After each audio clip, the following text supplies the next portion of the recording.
Thank you for tuning in to Storytime with Red. Before we begin, please like this video and subscribe to our channel. We truly appreciate each and every one of you. Let us know where you're watching from in the comments. We'd love to hear from you. My name is Gavin Cross, and I once believed that my marriage was built to last. That belief shattered in the most unexpected way because of something so small, so subtle, that most people wouldn't notice. The absence of a tan line where a wedding ring should have been. It all started when Arya, my wife of 15 years, returned from what was supposed to be a bonding vacation in Portugal with her sister. She came home glowing, her skin sun-kissed, her hair effortlessly tousled from the sea breeze, our kids in her arms. On the surface, everything looked perfect, but when I hugged her, something didn't feel right.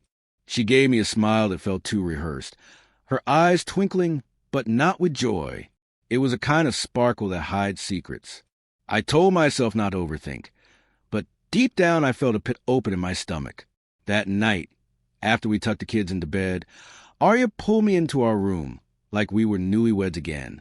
She wore a bikini, playfully telling me she brought a piece of the beach back with her.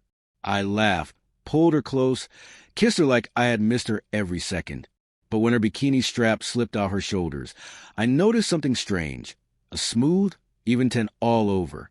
No pale strip where her wedding ring used to be, not even the faintest outline. I didn't say anything then. I wanted to enjoy the night, pretend everything was okay. But when the lights went out, I lay there wide awake staring at the ceiling, that small detail gnawing at my mind. Arya never took off her ring. She used to say it was part of her. What changed? Over the next few days, more pieces of the puzzle began falling into place. She was oddly possessive of her phone, clutching it like it held state secrets. She'd giggle at messages she wouldn't explain. She said things like, "I feel so free now," while folding laundry, her eyes somewhere far away. I caught her whispering with her sister about another spa weekend, but the way they spoke made my skin crawl. I needed to know the truth. I installed a key logger on the family laptop, something I never imagined I'd do. It didn't take long before I found her secret. A new email account under the name Stercestero89, using our daughter's middle name as a password. What I found in that inbox took my breath away. Hundreds of emails back and forth between Arya and a man named Landon Pierce, a travel photographer she met in Portugal. At first, the messages were friendly, compliments, jokes about cameras. But soon they were sharing fantasies, making plans to meet again. She called him darling. They joked about moving in together. Her sister, Celeste, was part of it too. She had her own fling with Landon's best friend, Miles. The two sisters had turned their vacation into a secret double date. I felt like I was drowning, but I didn't confront Arya. Not yet. I needed more than digital proof. I wanted justice. I needed her to feel what I felt. Betrayed, powerless, exposed. So I reached out to Darren, Celeste's husband, my brother-in-law. We met for coffee. I didn't sugarcoat it. "I think our wives cheated on us," I told him. He chuckled at first, but then he saw my face. "Say that again," he whispered. I showed him the emails and photos. The future weekend plans disguised as a spa getaway. His hands shook. "You have proof?" he asked. I nodded.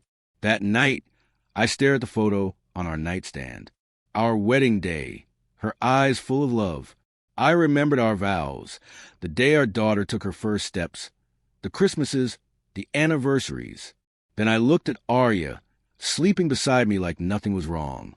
That's when I made up my mind. Darren and I decided not to yell, not to fight, not to cry. We would plan our revenge carefully, let them walk into it blind. We created a fake itinerary for the spa weekend, booked real hotel rooms. But under our control, we hired a private investigator, Simon Cray, to wire the rooms with hidden cameras, track their movements, and collect every shred of evidence. The final piece, Arya and Celeste's father, Walter. Years ago, he lost everything when their mother cheated. He agreed to help us quietly. He said nothing as we told him the plan, but the pain in his eyes said everything. He wanted the truth, and this time, he wanted the cheaters to face the consequences. By Friday, everything was ready. Arya and Celeste were practically glowing, packed and giddy. They kissed the kids goodbye like loving moms headed for retreat. Arya even wrapped her arms around me and said, "You always trust me, Gavin. That's what I love about you." I smiled, kissed her forehead. "Enjoy your weekend." As soon as they passed through airport security, I called Darren. "They're in the air," he responded. "Perfect. I'm at the hotel now. Cameras are live." We flew into Chicago the next day. Our cover was a tech expo. Walter came with us. He didn't talk much on the flight, just stared out the window, fists clenched. At the hotel, we met Simon in a private room. He showed us a live feed. Room 603, Arya and Landon. Room 605, Celeste and Miles. There they were, flirting, cuddling, sipping wine, touching each other like teenagers on a first date. No remorse, no shame. Walter didn't speak. He just stared, then quietly left the room. Darren asked, "Where'd he go?" "To pray," I said, "or maybe to cry." That night, Simon gave us USB drives and thick folders. Inside, still images, chat logs, burner email screenshots, GPS data, and one photo I'll never forget, Arya taking off her wedding ring and tossing it onto the nightstand. That image seared itself into my memory. Walter came back late. His face was steel. "Tomorrow," he said, "we end this." The next day, while the women were out enjoying brunch with their lovers, Walter went downstairs and bought 3 plush toys and a pink gift bag. I didn't understand until I saw the tags. To Mommy from Ava, to Andy from Max. They weren't presents. They were emotional grenades. Walter had one more surprise. He brought the kids. "My daughters made this mess," he said. "Let them see the cost." At 1:13 p.m., Simon texted us, "Targets are back. Showtime." We gathered outside room 603. I turned to my son, Eli. "Whatever happens, stay strong." He nodded. I knocked. "Housekeeping." No answer. I swiped the card. The door opened. Chaos erupted. Arya scrambled off the bed, barely wrapped in a sheet. Landon froze, shirtless, phone in hand. Behind me, Eli's voice cracked like lightning. "Mom, what are you doing?" Arya stared at me, wide-eyed. I didn't flinch. Walter stepped in behind me, holding up his phone, recording. A process server entered next and handed her an envelope. "You've been served." Arya stammered, "Gavin, please, this isn't." I cut her off. "You threw away 15 years for a beach fling with a man who doesn't even know your middle name." Landon tried to step forward, but Walter shut him down with a glare. "You ruined your own family, and this is absolutely my business." I looked at Arya one last time. I hoped the tan was worth it. Then I walked out. We left that room like it was a funeral. Would you like a follow-up story showing what happened after the confrontation? The sobs and procession echoed behind us, but I didn't turn around. Not even when I heard her call my name. Not even when Eli clutched my hand and whispered, "Is Mommy not coming home?" "She made choices, son." I said softly, "Now we make ours." Down the hallway, Darren stood in front of room 605, his daughter Lena, only 7, holding a stuffed giraffe and a card she had drawn herself. I watched her little face light up as she whispered, "We're going to surprise Mommy, right?" Darren's jaw was so tight, I thought he might crack a tooth. He nodded and knocked. Celeste opened the door wrapped in a towel, hair still damp. Her eyes widened. "Lena, where are you?" she called. But Lena was already running into the room laughing. "Surprise!" Then she saw him, Miles, shirtless, sitting on the edge of the bed. The silence that followed could have crushed the air out of the building. Celeste's face fell apart. "Darren, I can explain," she said quickly, but he didn't answer her. Not right away. He looked at Miles and said in a low voice, "Get dressed. If you're still here in 10 seconds, I won't be responsible for what happens." Miles stammered, scrambling to cover himself while gathering his clothes. Celeste tried to stand between them. "Please," not in front of her. "You didn't care who saw when you were moaning someone else's name," Darren snapped. That's when Walter entered the room. "My granddaughter's first hotel memory," he said coldly, "will be of her mother cheating. That's what you've given her. Congratulations." Celeste looked like she'd been hit by something invisible and fatal. Then the process server stepped forward, handed her the envelope, and took a photo. "You've been served," he said before turning and walking away, vanishing like a ghost. Back in the suite, we regrouped. I sat on the edge of the bed while the kids quietly played, unaware that they were sitting in the middle of an emotional minefield. Walter stood by the window, watching the Chicago skyline. "I failed them," he said quietly. "No," I told him. "They failed you." He shook his head. "Their mother did this. She taught them that loyalty is optional, that love is leverage. I tried to undo that, but some scars are deeper than fathers." His voice cracked, and for the first time, I saw Walter cry. Not at his ex-wife's funeral, not during all the tough years, but now. That's when I knew the plan wasn't ending. It was just beginning. Back in Minneapolis, I filed for emergency custody of Eli and Josie. Arya tried to call me 33 times over 3 days. I didn't answer once. Her voicemails ranged from crying to screaming to pleading. I forwarded them all to my attorney. At school drop-offs, I noticed a shift, whispers, stares, the smiles gone cold. The story had started spreading, helped along by an anonymous email Walter had sent out. Just one photo was attached, the ring tan line. The caption, "What a loving wife forgets while cheating." Her world collapsed. Arya was dropped from her charity board, removed from the Parent-Teacher Association, and ghosted by the same women who once adored her curated social life. Her Instagram, once filled with polished family portraits, went silent. Then came the final blow. Walter changed his will. The family trust, once destined for Arya and Celeste, was reassigned exclusively to the grandchildren. Gavin and Darren were named as sole trustees. When Arya found out, she drove straight to my door, pounding like a woman possessed. "You told him," she screamed. "You poisoned him against me." "No," I said calmly. "You did that on your own."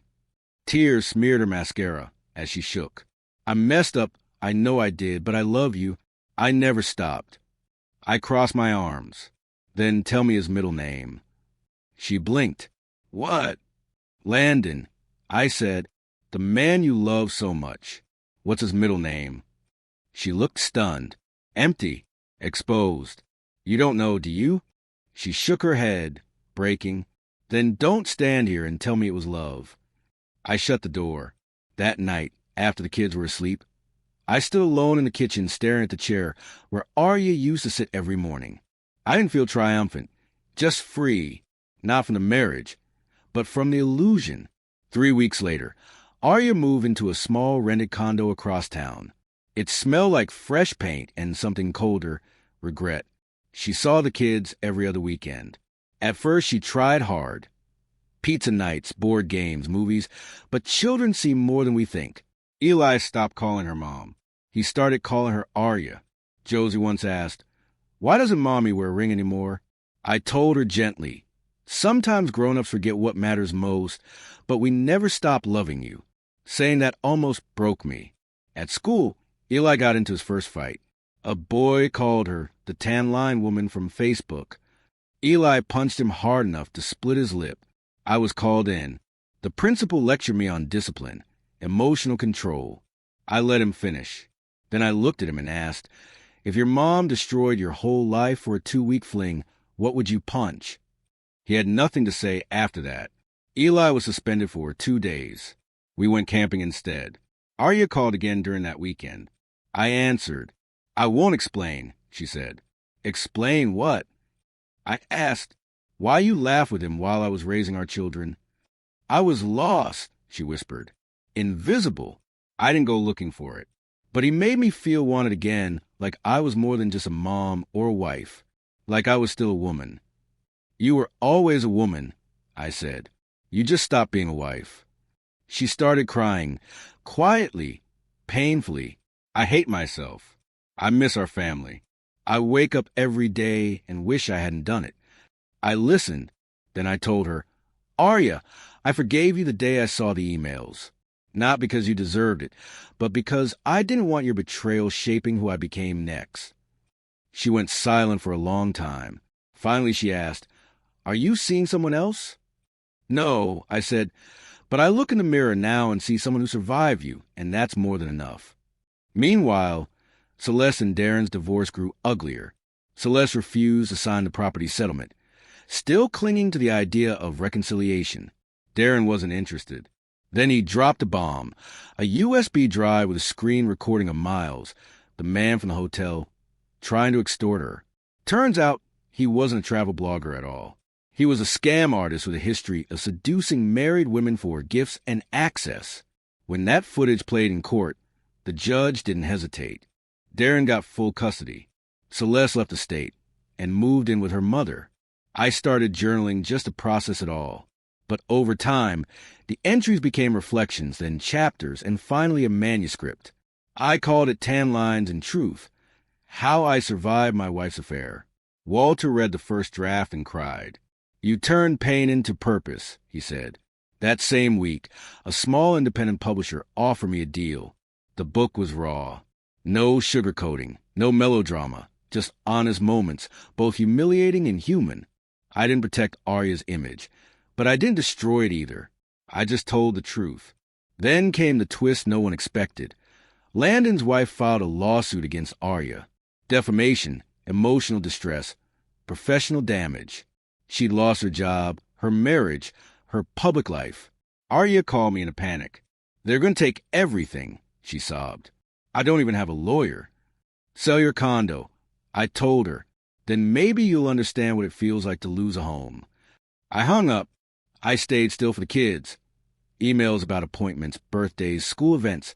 But that was it. Arya emailed me on our anniversary. 15 years ago today I wore white. You cried when I walked down the aisle. Your hand shook. I didn't respond because I remembered how easily she let those hands be replaced. But life, as it always does, moved on.